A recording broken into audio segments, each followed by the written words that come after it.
Welcome to the Scale Ups podcast, where each week you get to hear Sean Steele, professional CEO, growth mentor, and advisory board chair, unpack the strategies that successful founders have used to achieve scale in their businesses. Stay tuned as he interviews the entrepreneurs who've made it, learns from industry experts, and follows a group of founders still striving to scale. G'day everyone, and welcome to the Scale Ups podcast, where we help first-time founders learn the secrets of scaling so they can fulfill the potential of their businesses, make bigger decisions with greater confidence, and maximize the value they can create in the world. I'm your host, Sean Steele, and I'm joined today by Owen Firth, the Chief Employability Officer at ReadyGrad, which puts a smile on my face every time I say it, Owen, and the co-founder of Gradability. How are you today? Very well, thanks, Sean. Excellent, mate. Well, look, I can't wait to dig in together. We've obviously known each other for a little while. I think we probably first met 7 or 8 years ago, maybe. Feels like a while ago today. And I'm conscious that not everybody's going to know the brand, but you have multiple brands going on in your group, from sort of performance education, Gradability, and ReadyGrad. And I'm wondering, just in terms of us kicking off today, whether you could give the audience a bit of an overview of the sort of timeline of how the brands came to be from your start back in 2005. And so what sort of problem does each brand solve, and for who, like who's their customer, just to give us a bit of a sense of the businesses? That'd be great. Yeah. Brand journey is always quite interesting reflection of evolution of businesses, I think, over a long period of time. It certainly was for us. We were all about solving, graduate employability challenges. And we initially identified that in international students who were studying in Australia who were trying to break into the workforce in Australia. It was a huge thing. I used to say we were solving the overqualified cab driver problem. And then everyone went, aha, now I know what you're doing. And we initially focused in, and I'm going to answer your question, we initially focused in on that communication skills were the number one challenge, but in a business context.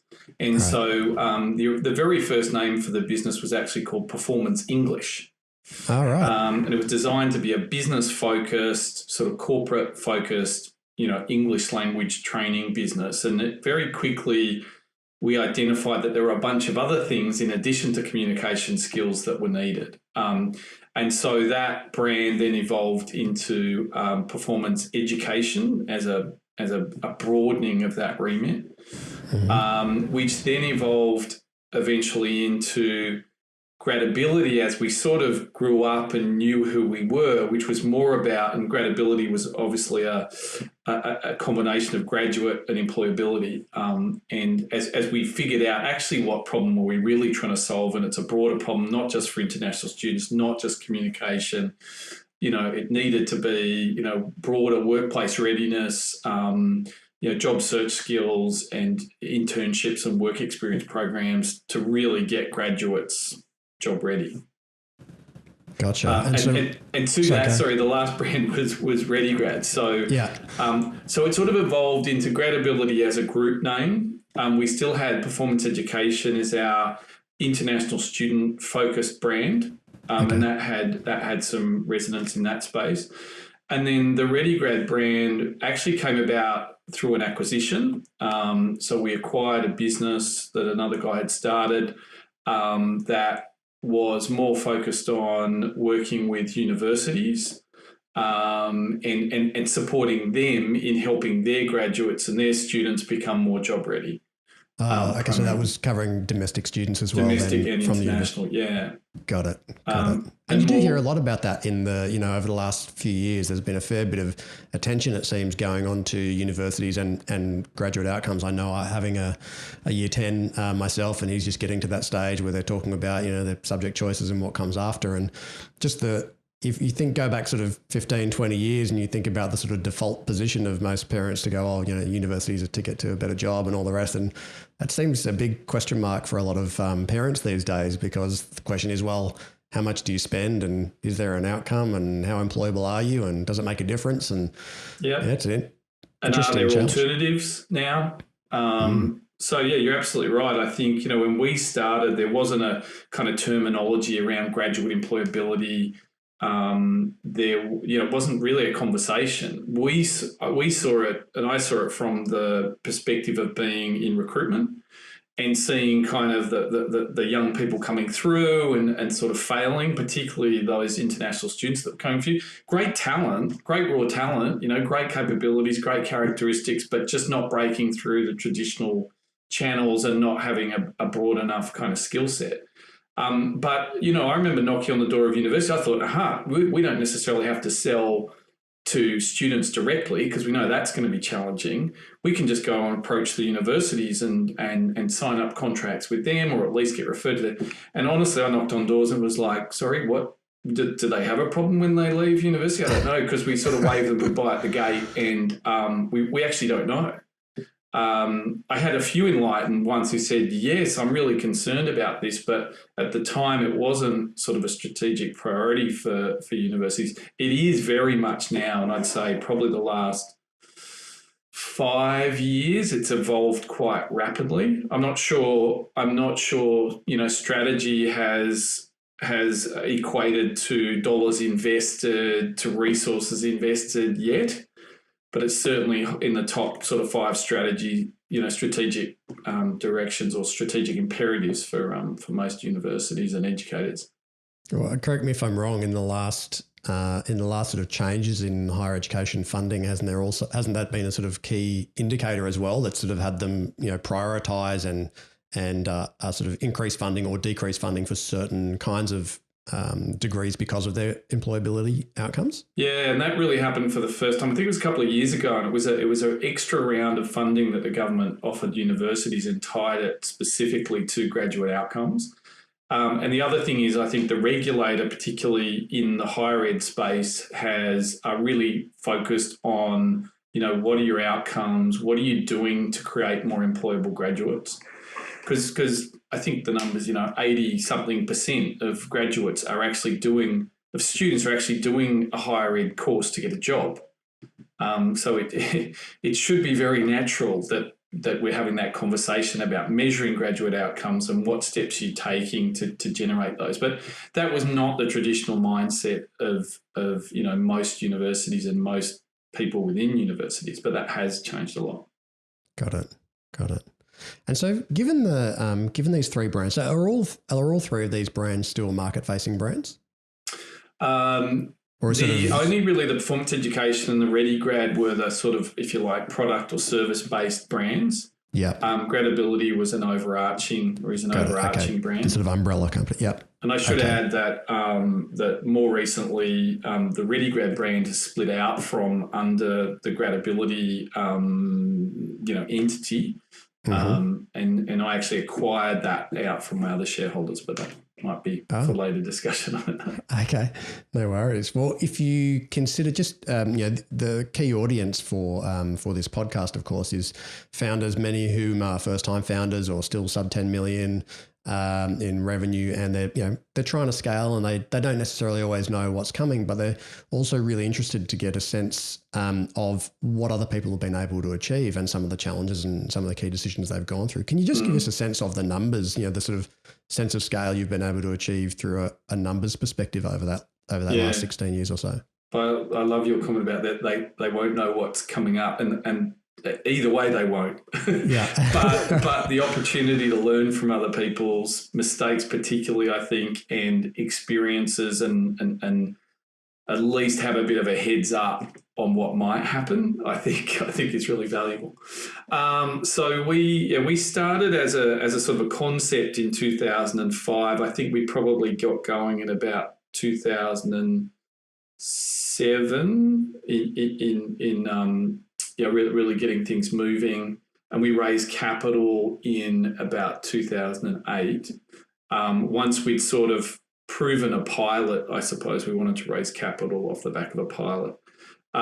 So by about 2012, I think we were doing about 4 million. So sort of from 8 to 12, we were sort of finding our feet, 4 million revenue. We probably had, 20 staff or something like that.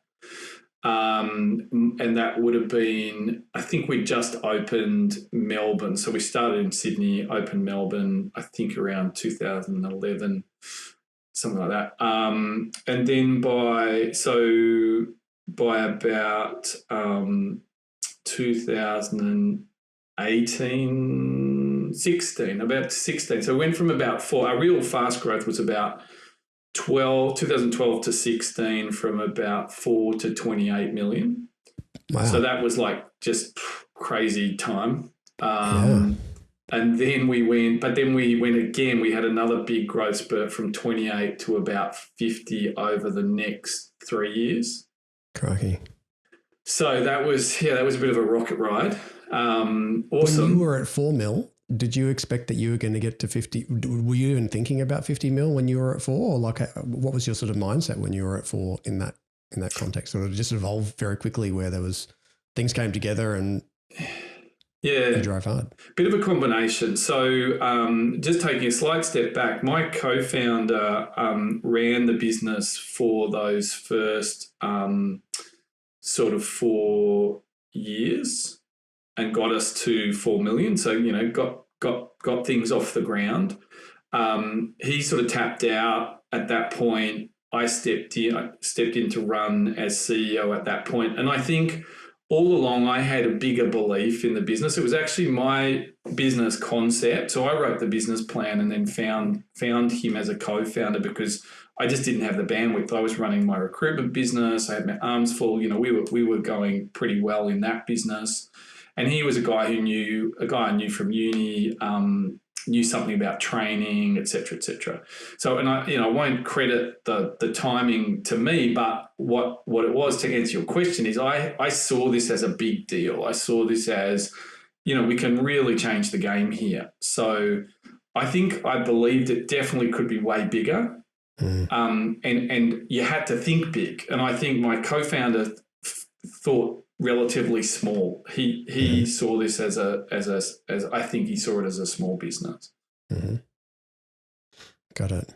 And so then, can you tell me about the differentiation? So, I've noticed that some founders seem to, sort of serial entrepreneurs or those who've built multiple businesses sometimes have a way of building the company that sort of encapsulates the way their differentiation, and they sort of almost replicate it each time they start a new business or buy another business. And others just take a very sort of product-centric approach to differentiation and really look at that value proposition versus other value propositions in the market. How did you think about it, given these 3 different businesses? How did you find a way to, carve out something differentiated that enabled you to scale? That's a really interesting question. On one level, I look at that and say, okay, is there always going to be the entrepreneur's DNA in the business, and is that part of a success factor, and very much only part of, right? Because a whole bunch of other things got to happen, and there's a big team that helps you get there. But I think you do. You put your natural stamp on it for better or worse, and there's there's good and bad bits to that. For instance, I drive pretty hard to achieve stuff. I don't do it in an aggressive way, but I am dogged and persistent and desperate to get to when I can see something. I want to be the first there. I want to get there. I want to solve it, and I really push hard. I push myself hard, and I push others hard, but in a kind of a encouraging way, more carrot than stick, if you like. It's like we've got this thing that we can achieve and get other people on that bus. So I think that's something that I bring to the table because I can't help myself. And it comes with like an enthusiasm and a passion and a genuine desire to fix something. And I think that's some of the DNA that I come with. And I think that just differentiates us in terms of just, the culture that creates, and then how much you can actually achieve with that culture. Look, I think in terms of the business / product set, that sort of stuff, I'm always thinking about that. That was something I learned really well in my MBA. That whole notion of product differentiation. And so I'm really quite obsessed with that. Always thinking about and looking at what others are doing and actually more so generally at the start, knowing what it is you're trying to do differently.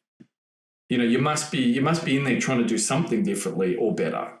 If you don't have that notion, that's a dangerous place to be, I think. Yeah, I agree. Not sure if that answers your question. Well, it's very easy to end up with just, competing on if there's sort of 9 features offered by every product or service, and if everybody's competing on those same 9 and you're just trying to eke out a bit of differentiation on one of them, it's pretty, it's a sort of margin eroding kind of model, number one, because you're just saying yes to everything. Customers are asking for more, you keep giving more, and it's not a very sustainable model. Sometimes you really have to just choose not to compete on some things and massively outcompete on others. And it sounds like you've really been thinking about the problem. I've heard you say the word numerous times, like, I like solving the problem. So I'm thinking about, how do I solve this as a problem, as opposed to just, how do I look at, what competitors are doing and do something different? How do I actually solve the problem in a way that's compelling to the customer? Is that right? Yeah, absolutely. But I also think there's another element to that.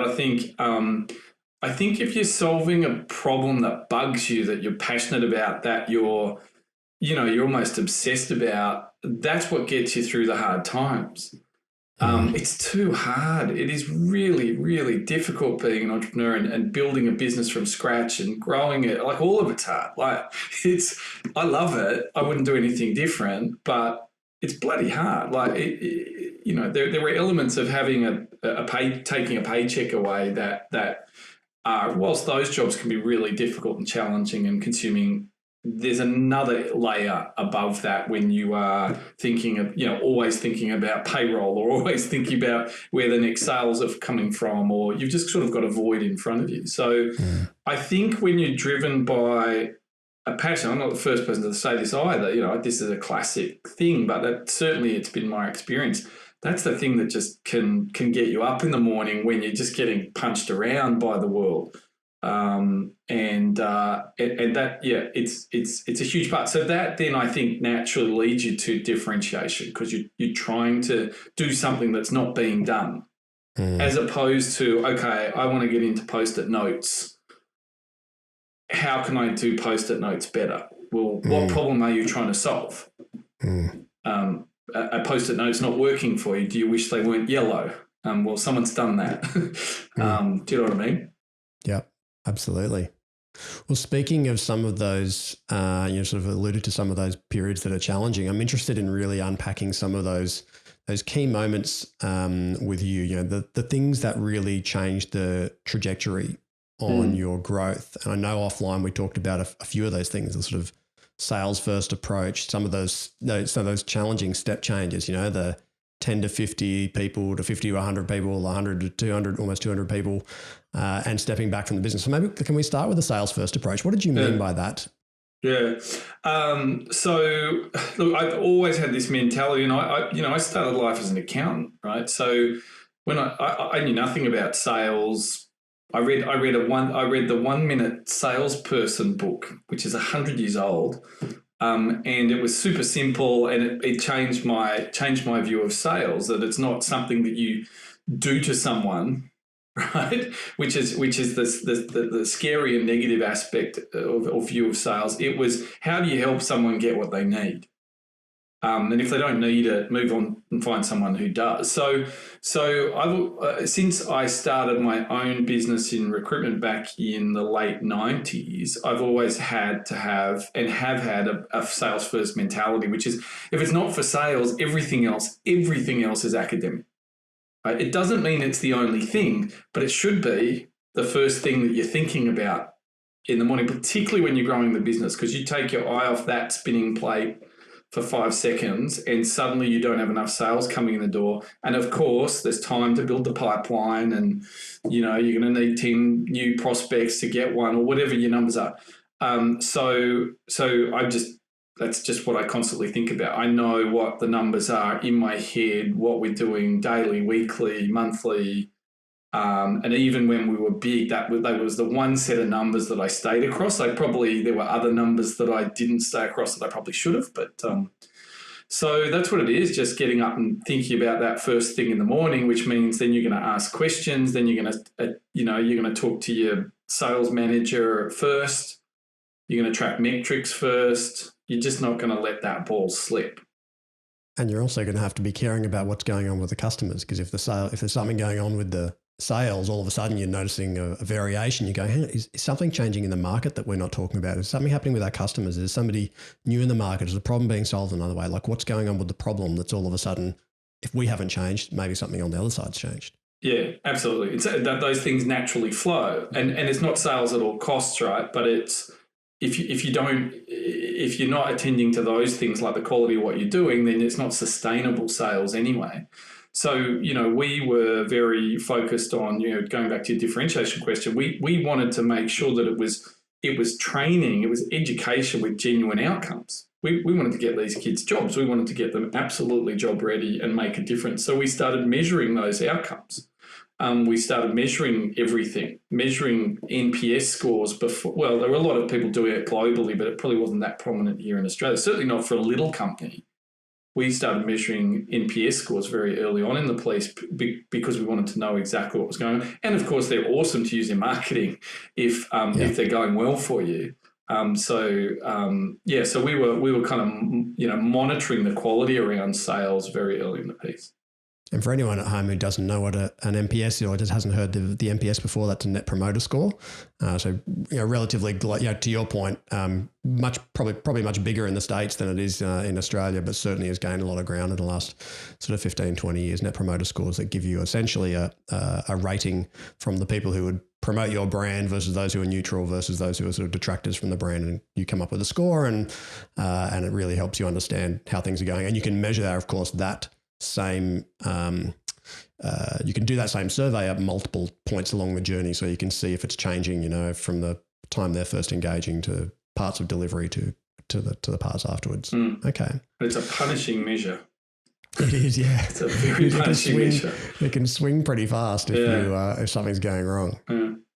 So from a sales first approach, if I think about some of the takeaways from some of the founders, particularly who maybe aren't sales oriented, people who've come out of a technical sort of background or an operational background. And so they may still have those beliefs around sales being a bit dirty or a bit sort of, I'm pushing something onto somebody else. So not only do you really have to get over that and understand that sales is about serving, but then to your point, if you're going to have a model, particularly a model that has a high fixed cost structure, you want to make sure that you're on top of that sales pipeline every single day, because if that thing falters and your fixed costs are going up in the background, great. Wonderful if you've got some incredible variable cost model and they just go up and down with revenue. But if that's not the case, and many services businesses, that's not the case, that can be pretty problematic.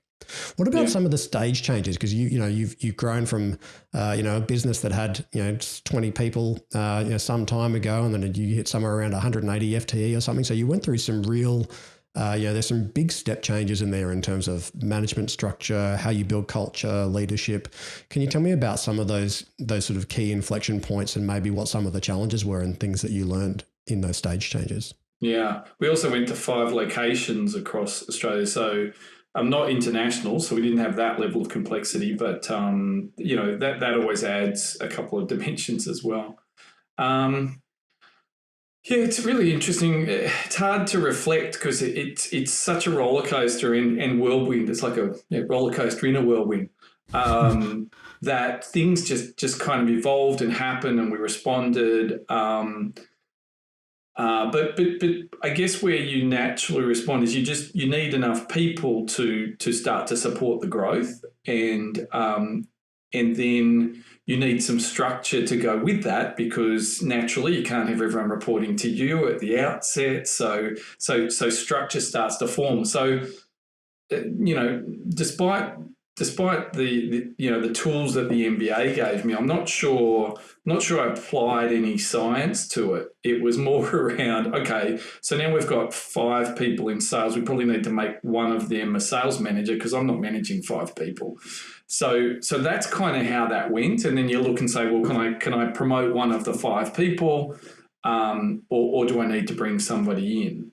Mm-hmm. And that's kind of how the structures form. That said, there was one deliberate change, which was when I took over the running of the business, we were a brand structure. So there was a sort of a branch manager in Sydney, a branch manager in Melbourne, and then sales in Sydney and Melbourne. And so there were sort of duplicated functions reporting through underneath. the branch managers. Yeah. Yeah. So they're like mini sort of GMs with their own P&L. Yeah. Yeah. That was the view of the world. And that probably was okay with 2 locations, but, we were starting to look at a 3rd location. And again, viewing it as a bigger business, I flipped it to a national model, a national functional model. So we had, national sales, national sort of academic. So again, I think that's a natural evolution. But I saw that as something that helped me to kind of control the growth, I suppose, better. And also to remove duplication, which I saw was going to happen every time we opened a location. And you really end up with this is an evolution that many founders will find themselves going through, where they're going, well, yeah, do we sort of keep we like the fact that we get all this accountability with a localized, if we've got multiple locations, a localized, P&L owner. But you also lose functional expertise. So now you don't have a national marketing manager guiding all the marketing people, or a national sales manager guiding all the, setting best practice, making sure everybody's, achieving best practice, and perhaps some, a sort of relationship between the local manager and the functional leader to ensure that the functional expertise is being transferred, the processes are being set, they're being standardized, the technical development of those people is happening from the centralized expert, but there's still a local relationship that's there. And did you find that difficult to find that balance in terms of, as you were sort of growing the relationship between the local person and the functional sort of head office individual? Yep. It seemed really logical at the time to do this national structure, and I think it was inevitably the right way to go. But over time, you end up creating this head office thing, right? And God forbid, I wouldn't use those terms again. If I guess we did use them, I can't remember what we officially called it. But that kind of arose over time, and then you get a bit of push and pull between the local, local branch, if you like, and what head office wants. And I thought, God, I never wanted that business. Like, that was so against my, my view of the world and the culture that I wanted. So yeah, that was a battle. So we left some localized pieces. So sales was localized in most states, except in particularly smaller operations, at least until they were big enough to establish their own, because that was a lot of relationship selling. We were working with a lot of agents and seeing students on the ground, all that sort of stuff. Sort of campus management, if you like, or facility management was localized, and they gave their own spin to it.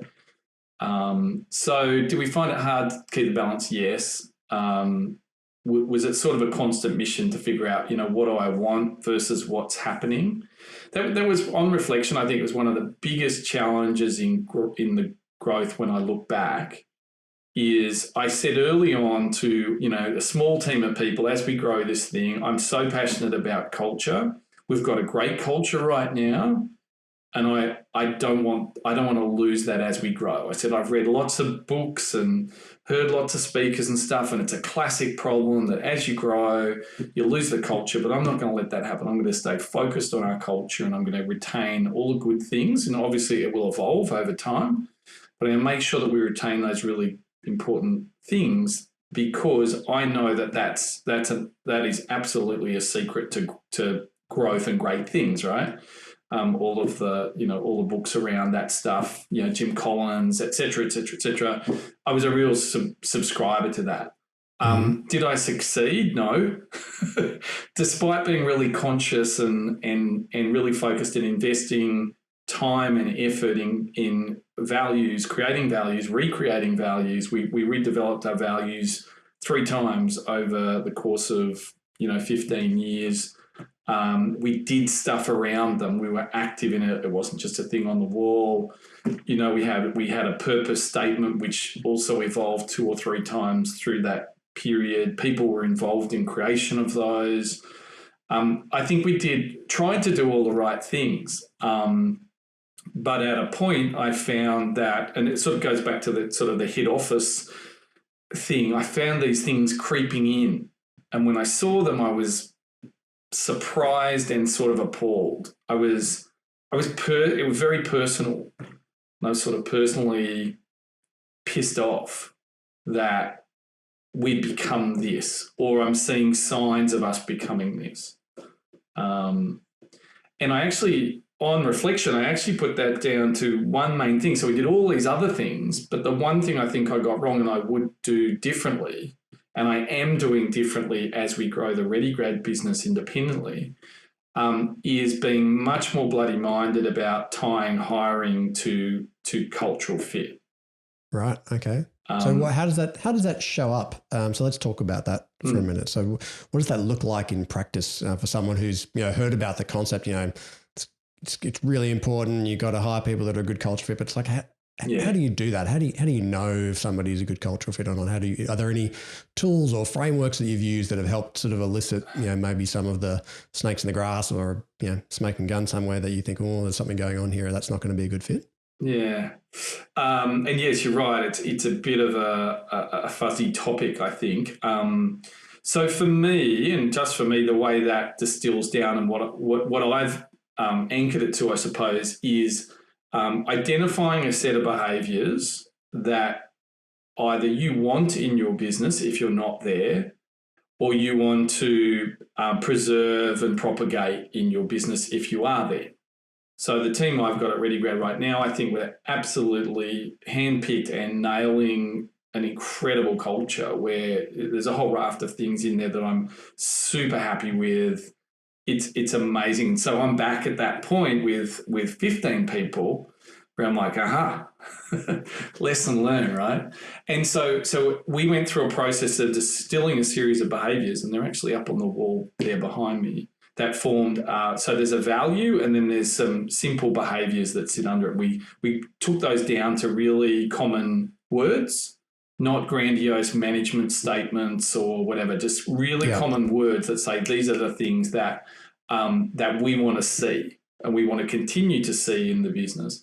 So those behaviours can then be mapped to in the recruitment process. So, do I see evidence in this person that I'm interviewing that they are proactive, if that's one of your behaviours that you expect to and want to see, that they take accountability. All right, so they're the things on my interview checklist.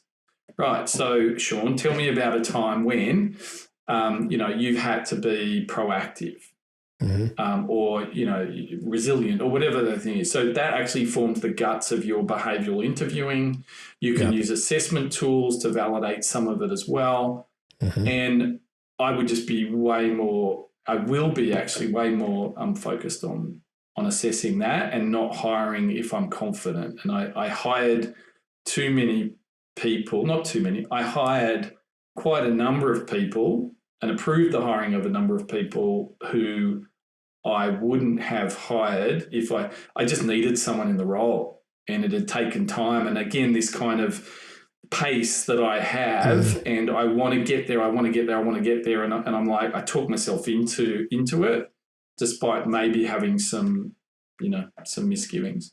It's so interesting too, isn't it? The link, or almost the difference between, am I hiring for cultural fit or am I hiring for cultural contribution? Like, do I expect that culture to stay exactly locked down and therefore you're sort of in or out? Or am I looking for somebody who fits but will also help, add something, add a flavor that we like, add something that we'd love to see in our culture? It's interesting. It's an interesting challenge. And I definitely say I talk about propagating the culture, which if in my mind means, fostering what we have, but definitely it evolves with all the things you bring to the table. But I think if you define those behavioural traits and you're hiring to those, that doesn't mean everybody's the same. It certainly doesn't mean, I think that's one of the misnomers about cultural fit, right? I need people that look like me or act like me or come from the school I went to, all that nonsense. That's not getting you a diversity of experiences and capabilities and styles. And I think you can still actually get all of that, but you're gunning for a core of critical behavioural traits that you want. Yeah. And they can come from a raft of backgrounds. Can I ask you one more question just on the stage changes? one of the things that's really challenging sometimes for founders is and subject to whether you have run a bigger business yourself and what your passions are and what your strengths are and what your interests are, and how does that influence which leaders you bring on and which leaders you bring on first. And, are you bringing on people to plug in your weaknesses, or are you trying to, how did you think about, or what did you learn about yourself in slowly getting yourself out of the way and eventually, stepping back from the management of the business? How did you think about your role and your strengths and your weaknesses in the building of the roles and who you hired sort of first and second and third? Yeah, you learn a ton about yourself when you stretch through that growth. And it was my first time of building a business of that scale. So you're just figuring stuff out as you get along, and you're putting every damn thing you've got into it. And through a lot of that, I was doing coaching as well. So I got executive business / life coaching, up to probably really one and the same. But external coaches who could really help me in a safe place learn about what I was doing and unpack what I was doing or what I wasn't doing. And that was really, really helpful, particularly at those kind of moments where I felt like the business had outgrown me or my capabilities or what I actually knew was supposed to happen next. So, you have these almost crises of confidence at various points. Absolutely, like what the hell am I doing? I don't know what I'm doing. Of course, you can't say that to your team. Actually, to be fair, I did say that to the team. I was happy to share my kind of stuff I didn't know, but I wasn't happy to share how concerned I was about not knowing. So that was where coaching was really, really, really helpful. Now I've forgotten what the original question was. That's okay. I've got so many other questions. I'm gonna rather than backtrack, I'm gonna move you forward. Okay.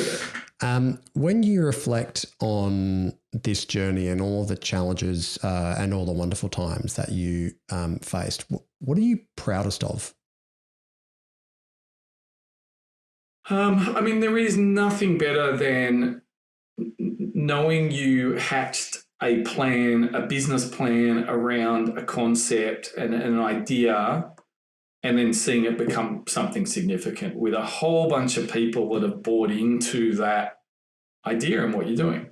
And as part of that, seeing people that are super passionate about it and saying things that were your phrases. Like things become vernacular based on stuff that you say. So, that sounds fairly egotistical, but it actually just gives you a buzz. It just gives you an absolute thrill to sit back. I remember sitting back at our 10-year anniversary and, we were probably sitting at, 25 mil or something, and we'd done amazingly well. And we had this big anniversary due. And one of the things that, I was super proud just to sit back and reflect and hear from other people and all this sort of stuff and see what we've done. But one of the things that made me super proud was we at that point, I think we had a really awesome culture. We lost our way a couple of times, but and the team just decided, when I say the wider team, someone spearheaded it unbeknownst. So we created a couple of kind of graphic presentation things and stuff. Unbeknownst to me, the team went ahead and did a call out for videos for people to create their own videos about the organisation and what it meant to you and their journey. I don't know, whatever. And they put it together into this video that was a surprise to me. And I'm like, cool. Gee, I didn't know about this. And it was people singing songs, doing dances, doing group skits. And it was all around the business and their experience and kind of stupid things and meaningful things. And it was absolutely, I desperately tried not to tear up when that was on because they took it upon themselves. There was a heap of passion, a heap of love. It was just amazing. So to this day, I still remember that and how powerful that was. I guess the only other thing I would add is just key milestones. So I was always adamant about celebrating key milestones. I remember we celebrated, this was a sales-orientated one, but with everyone, we celebrated $1 million a month. We had $1 million in sales for a month. That was like it was unthinkable. We did, when we hit certain targets on how many students' lives that we've changed. We did a bunch of different things around that. So I think just ensuring that you're stopping and celebrating those moments and reflecting back. They're the things that then just charge you up and charge other people up to soldier on and genuinely make you proud looking back. Sorry, the only other one I would add is testimonials from students. Like we would get these, and I pushed everyone. If you get something good from a student, send it to everyone. Send it to everyone because someone randomly in the business would be like, "Thanks, Jane, for really helping me out. I ended up getting this great job with," and then Jane would keep it to herself. I'm like, Jane, there wasn't a Jane, but share it with everyone because everybody wants to feel this love because everybody's played a part in the student's journey. Yeah. Yeah. They don't have to be the one talking to the student. Everybody else is making that whole thing come alive. Yeah. And did you keep a copy of the video that the team made? I do. I have it on my computer. You did better than I would. There's no way I would have got through that without tears. That's very impressive. Can I ask you, through that journey, and you mentioned coaching on that journey. One of the things, of course, that's challenging when you're a founder is who to get advice from, and where is there a safe space, and where do I get to be vulnerable, and and sit around and go, and to your point, I have no idea what I'm doing right now. Like I'm just making this up. I hope I'm right. I could be absolutely wrong. I've been trusting my gut for the last X years, but this could be a complete, mess up. Who did you get advice from, or what's a piece of advice that you received and from who, and how did it impact you? Yeah. I'm a sponge for advice. So just advice and information. So I smashed through audiobooks, everything I could get my hands on, in the car, on the bus, going to the gym, going for a walk, whatever. I would try to nourish the body and brain, right? Big cliche, but people say, I don't have time for book. I can't read. I read fiction books before bed because I go to sleep in 5 minutes. So I'm so exhausted. So I can't read business books like that. And so I do that. I did lots of sort of networking with other peers. When I was in recruitment, I had a lot of buddies who ran recruitment businesses, all that sort of stuff. I joined EO, Entrepreneurs Organisation, about 6 years ago. That's been amazing in terms of entrepreneurial peers. It's like, a safe place and therapy for entrepreneurs, I call it. It's not, but it is. So much. So it's actually really hard and coaches, of course. I've had maybe 3 or 4 coaches over the course of my, starting businesses and running businesses. Look, a couple spring to mind that have helped, but there's just a gazillion of them. But if I go with, particularly the coaches are the ones that have helped kind of nail a few things, particularly behaviorally. Because you're stretching yourself, I guess it's like, I don't know, an athlete having to really push themselves to get those extra seconds or whatever. It's the coach that helps you do that, but it's actually yourself and your own mind that get in the way when you're being pushed to that level. So one great one was you can only control what you do, think, and say. Right? Only what you can do, think, and say. They are the 3. That is the sum total of stuff that you can control in this world. Yeah. And it really liberated me from feeling like I needed to control what other people do and how other people react to things I'm doing, and even goes to your own children and kind of owning their stuff. And you just can't afford to own their stuff when you're moving at 1,000,000 miles an hour. And yes, you be empathetic. Of course, you listen and you understand and all that sort of stuff. But people have the same 3 choices, right? They are their choices into what they're going to say, do, and think. You can influence them, and you need to influence them to be on the same journey. But that was a big one. Something around an all or nothing mindset. So that was another one that I was diagnosed with. And so that's like. And what does that mean? It's sort of win or lose. It's sort of it's got to be perfect or don't do it at all kind of thing. And that might have been my original accounting background. I don't know. But, now I operate on a spectrum, not the spectrum, but a spectrum. So, I'm comfortable at, if 80% is the right call to get started, then I'm happy to, move at 80% or 70% or just get started, just get on the journey. Yeah. Let's get this ball rolling. And that was something that I couldn't have grown the business the way I did or the way we did without being willing to do that. Fundamentally, as a founder, it's it's a journey of growing a business, yes, but it's fundamentally a journey of growing yourself, right? As you said, you're growing through these stages. When you haven't done the stages before, you don't know what's coming, and somebody can tell you till they're blue in the face what's coming, but you're going to run into it at some point anyway. And it's how, to your point, you can't control that event. You can't control the experience that occurs, but you can absolutely control just what you make it mean to you, to your point, what you think, say, and do about it. Yeah. And it's very easy to fall into that trap of wanting to take on everybody else's stuff when you're the founder, because you're trying to make sure that you do the best possible outcome for absolutely everybody. But that weight is just incredible. And it sounds like you got some really sage advice in that space. I wonder what does this business look like in 3 years? So as you sort of take us out of the past and think forward into the future, what do you hope this business looks like in 3 years' time? Have you got a view on what it should look like?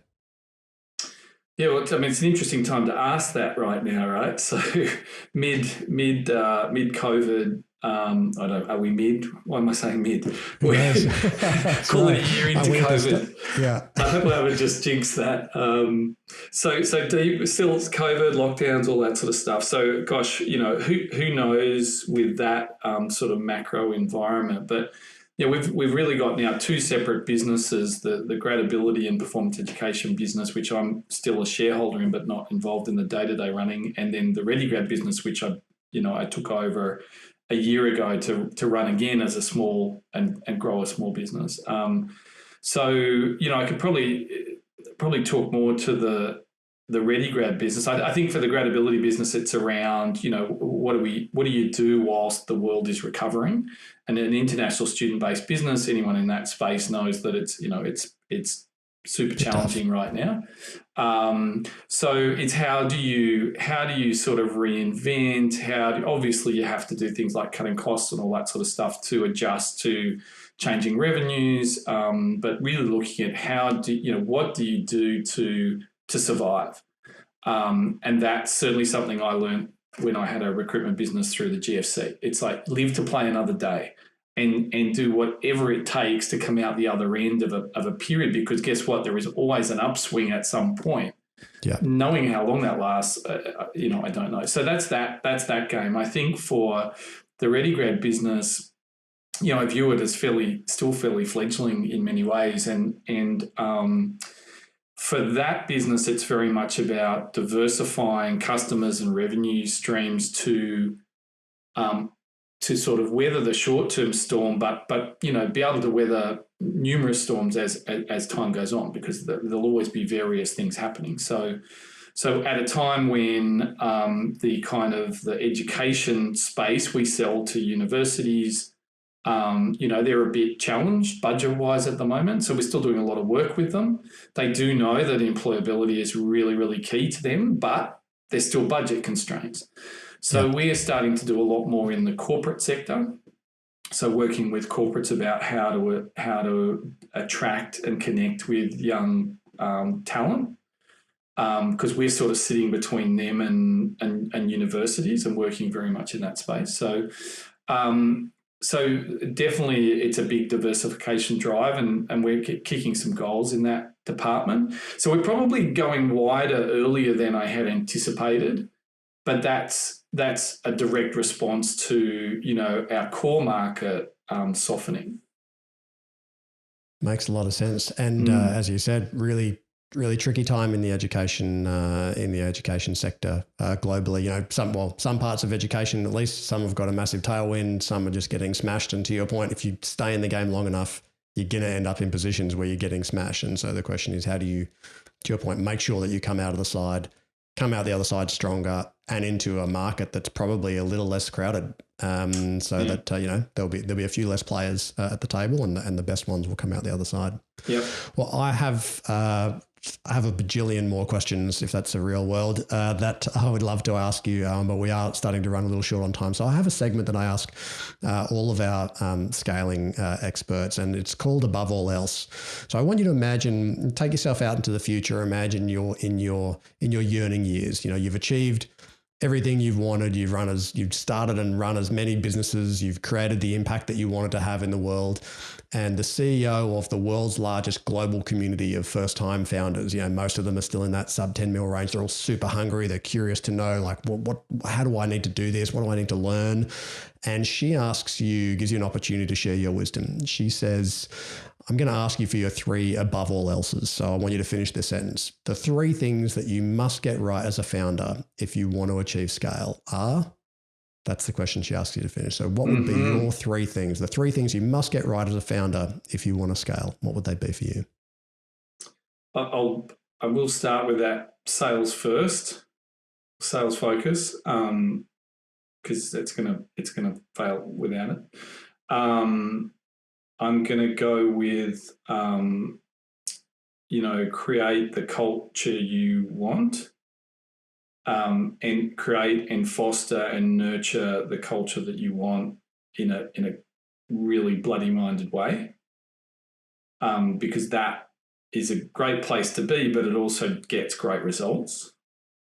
And I'm going to say as a catch-all, never expect it to be there tomorrow. And if you can harness the positive side of that, not the anxiety side of that. I think the anxiety side of that is paralyzing. So you can't let yourself think about that. What you think about though is on the positive side. If I can't be guaranteed that it's there tomorrow, what do I have to do differently today? Again, I think the COVID has proven that truism for many people.